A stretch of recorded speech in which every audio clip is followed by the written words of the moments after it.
Peter Jackson has done it.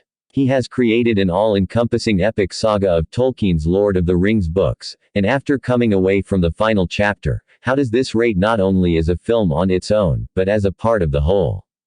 Perfect. I've never seen a series like this. A trilogy of movies created with such love and care and utter perfection of craft that you can't help but walk away and wonder how did Peter Jackson make this possible. I have always loved the original Star Wars and Indiana Jones series for their epic storytelling, and just fitting in is a great moment in cinema. This will be, remembered with as much revered fondness for generations to come. They do not make films like these anymore. As a standalone film, it picks up immediately where Two Towers ends, so brush up before seeing it. I've read the books, and the anticipation of seeing some of the more profound moments in this film made me kind of view it with a rushed sense of perspective. I wanted to make sure everything in this film was done right. And when it happened, it was. I will need to see this again to enjoy everything on a more casual level. The cast comes through once more. The musical score retains its beauty, elegance and power.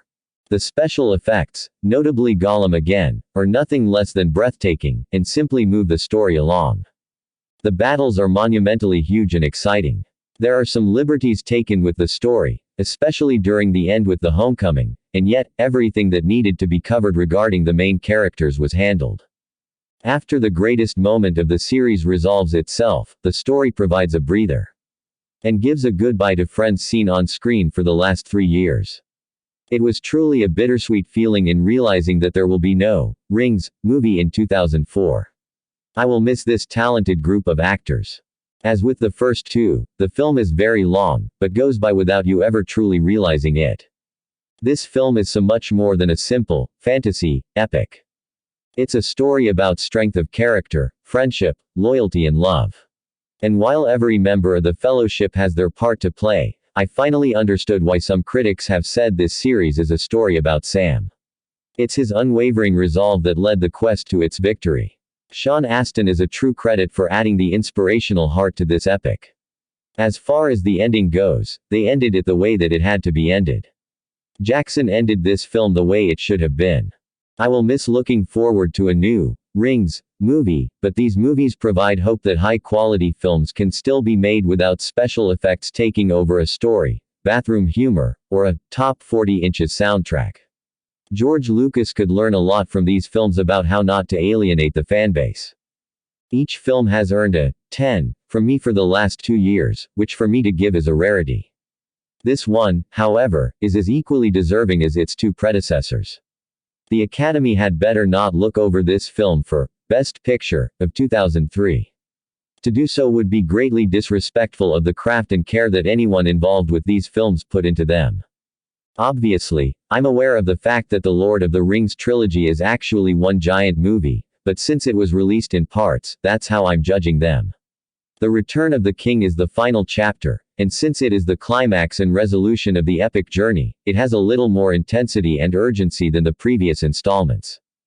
At this point everyone has come to know and love all of the characters, and the stakes have become tremendously high. Kingdoms are at their knees, and the only two characters who can save the day are getting weaker and weaker. The tension was very high in this episode, and I can honestly say that out of all three this was the only one that had me on the edge of my seat. There were many memorable scenes, one of my favorites including the part with the giant spider, that made this the classic that it is sure to stay for decades to come. This is the longest of the series, mostly because of the ending that seems to last a while. This was a good ending, and I can see why Frodo did what he did. He, and us the audience, have gone through an incredible ordeal, and I think we needed that 20-minute linger. When the battle is over, and the celebrations have ended, there is a sad emptiness felt. The films spanned over 3 years, there have been the extended cuts of course, but after that, it's all over. Peter Jackson gave us an ending that was both appropriate and admirable. These were some amazing movies, and this one in particular is the best, in my opinion. As a whole, The Lord of the Rings is a phenomenon. An absolute phenomenon. Much more than just movies. They have a universal appeal and have touched the hearts and imaginations of millions. I'm one of them. Sorry if I'm being all fanboys and kissing this movie's ass, but I really admire it. It may not be among my personal favorites, but generally this seems to be the movie event of the century. There will never be another Lord of the Rings film, and that's a bit depressing. My rating, 10 out of 10. Finally, the last movie in the series. Finally, Peter Jackson makes his intentions clear. Now we realize that the first two movies in this series were just the build-up to this epic of a film. A masterful masterpiece, a flawless work of cinema whose only fault is that it seems too short. I don't have much to say about this, I don't want to spoil anything. But this is the big one. It completely blows the other two great movies out of the water. Suddenly, everything is more adult, more dramatic, and 10 times the emotion. You could call it an emotional roller coaster ride. Certainly Jackson touches the nerves and heartstrings on more than one occasion. The centerpiece of the film is the battle for Minas Tirith, a huge war scene which features amazing special effects unlike anything ever seen before. An army of 300,000 riders on the heroes who defend their city with courage and spirit. Dragons fly down from the sky, huge boulders are tossed back and forth, and an army of trolls and elephants are sent in to obliterate the heroes. Everything is dark and gruesome. Jackson reveals his origins by including many graphic and gruesome deaths which somehow make the 12A certificate a bit of a joke. Men are decapitated, crushed, impaled, and burnt. Heads fly over city walls and the viewer just sits and gapes at the magnificence of it all. The casting is excellent. Ian McKellen and Viggo Mortensen come into their own. Billy Boyd is given serious stuff to deal with now, not just comic relief. His singing over the death of the soldiers is extremely moving and a stand against all generals who sit back and send their men to certain death. Miranda Otto comes into her own. The new character of Denethor is great, just as in the book. Legolas and Gimli are still there, although on the sidelines as always. But the real emotion comes from Elijah Wood and Sean Astin. This pair are brilliant, and their final journey to Mount Doom will bring tears to anybody's eyes through the heartache involved. Gollum is a force to be reckoned with this time and cannot be forgotten. After the slow build-up of the initial hour, things explode in cinematic heaven. The battles are amazing, topped by the arrival of the Ghost Army, sheer brilliance. Shelob is a wonderful special effect and extremely frightening. There is so much to love and thankfully the powerhouse ending doesn't disappoint. The only problem with this film is that it properly ends about 30 minutes before the credits, and Jackson fills the final 30 minutes with endless mawkish sentimentality which becomes truly sickening. Sadly, it doesn't spoil what's come before. I just tune out at this part. Nothing even comes close and I may well not see it personally topped. Every single scene is magnificent. The acting is superb as is the direction, script, hauntingly beautiful music, cinematography and the incredible battles. Especially the hour-long battle on the Pelennor Fields in Minas Tirith. The characters are some of the greatest ever created and to root for. The movie is simply perfect from beginning to end and the 4-hour version is just as majestic. There's not a single negative thing I can say about a movie that deserves all its nominated Oscars. My family and I watched it 4 times in its first 12 days of release. A joyous experience every time. Magnificent. I am in awe of the knowledge of some of the reviewers. I've been disappointed with virtually every film version of a beloved book that I have seen. I have not studied The Lord of the Rings, though I have read the trilogy twice and parts several times. I know what a scholar Tolkien was and admire his work in linguistics as well as storytelling. The two entities do not need to cross over. If one really wanted to make the book you would have about 2 hours of poetry in a 56-hour movie. Movie making is, unfortunately, forced to play by different rules. First of all, this film could not have been made until now. Imagine people dressed as trees. Remember those old Superman serials where whenever the Man of Steel flies, he becomes animated? Now that is genuinely bad. What Peter Jackson did here will be his legacy. Had he died the day the film was complete, he would go down in film history. Everything is set up. The ring must be returned. Frodo is drunk with power and is latched on by the forces of evil. Those continuing the quest must face the ultimate and some do. Gollum is in the way, using his wiles to drive the ring back to him. The visual magnificence of Mount Doom and Mordor are unbelievable. One thing that is never mentioned is the incredible acting of most of the characters. Jackson may be a master of spectacle, but Frodo's character is a mass of impulses and expressions. He believes he is going to die and is afraid. Do you see a little bit of Christianity mixed in here? I'm not going down that road because, of course, the Bible is an epic too and has its own story. This is a movie about how friendship, loyalty, and sacrifice will out against evil. Evil is so remarkable and so oppressive.